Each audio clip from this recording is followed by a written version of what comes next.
When people ask me, hey, what game you playing? About 40 to 60% of the time, my answer will be Stalker. Stalker is a game that I feel gets nowhere near as much attention as it should. It's almost like a goldmine of modern-ish games. Chances are, if you found this video from a notification, you yourself may not have even heard of it. Today, I'm gonna change that and hopefully persuade you to at least give the game a try.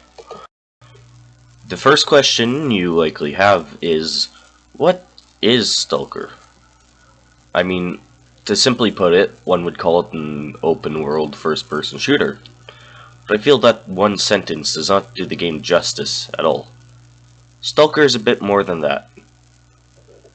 Yes, you can take it as just that, and there's no much further than the Stalker experience and just another shooter.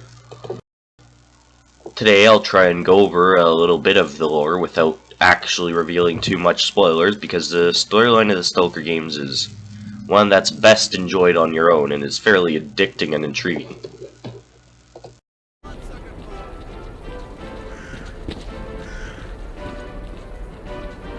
Our faction is called Duty. Why, you ask? Alright, so there are 3 official games, with one other currently in development. The original game, Stalker Shadow of Chernobyl, the prologue game, S.T.A.L.K.E.R, and the sequel, Stoker Call of Pripyat. What's up, bro? All 3 of these games take place in the Chernobyl Exclusion Zone, or as it's commonly referred to in-game, the Zone. In the Stalker universe, the Zone is more than just a radioactive city, but rather is a place where a lot of what we know about physics and biology simply does not apply. There's what's known as anomalies. Anomalies are small areas, usually only a couple of square meters, of, well, reality being fucking broken. These anomalies are often lethal to those who enter them, and cause gravity to collapse in on itself, spew toxic gases, or have high levels of electricity come out of thin air. Despite being extremely lethal, anomalies are what drove a lot of people to the Zone. The people who live in the Zone are called Stalkers. Because anomalies have been known to generate some funny-looking stones called artifacts, these artifacts have been observed to be some very strange properties, sometimes able to heal wounds, repel toxins, or even give the holder more energy to run, usually all with the downside of being notably radioactive. As one could guess, these artifacts are worth a large amount of money, not just to Stalkers, but to scientists and people outside of the Zone.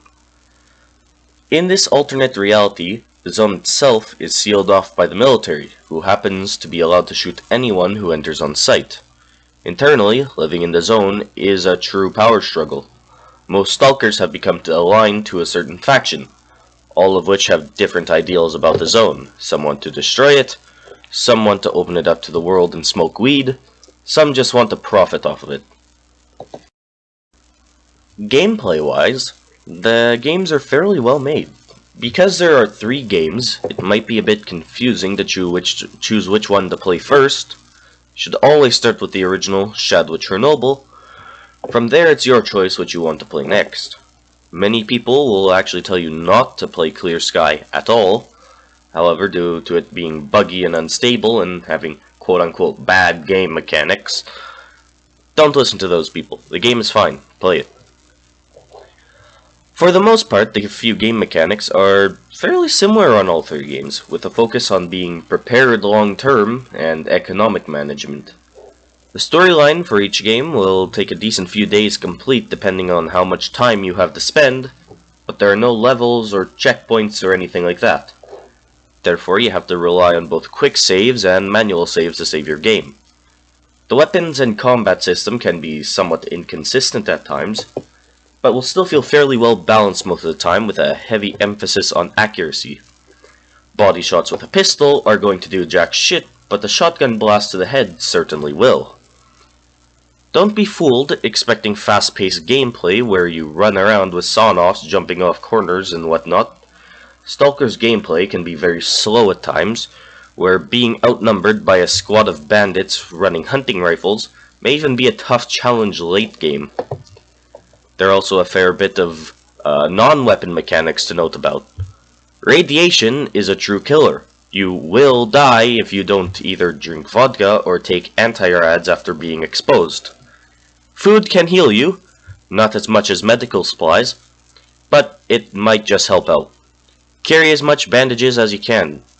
Bleeding is about as detrimental as radiation in Stalker, especially when medical supplies are scarce. Stoker also has this really unique theme that I and many others like to call the fuck you mechanic.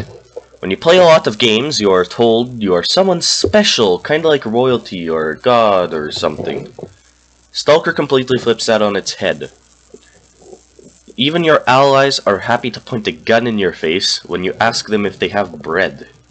Nobody gives two shits about you in this game. It's kinda what draws me to it. It's different. Sometimes even the game's code does that as well, and tends to screw over the player in a multitude of ways. Bugs, crashes, randomly being shot by across the map, corrupting saves, anything goes. It's a roller coaster. It's like playing the lottery. Even with all of that, the game is certainly worth a try, or at least a look into some gameplay on YouTube. You might at the very least find it funny. Stalker, however, has morphed into a bit more than the game. It has grown up quite a large cult following. So much so that in the first 2 years of Stalker being released, gas mask sales went up 1,000%. Citation needed. Seriously, the Stalker community is quite a nice one. In particular, the modding community, which has been able to release standalone community versions of the game, such as Misery, Call of Chernobyl, Dead Air, and my personal favorite, Anomaly. Anyhow, I've just happened to run out of time, and I really hope that I've at least persuaded you to, at the very least, try Stalker. Thank you for watching, and I'll see you again soon.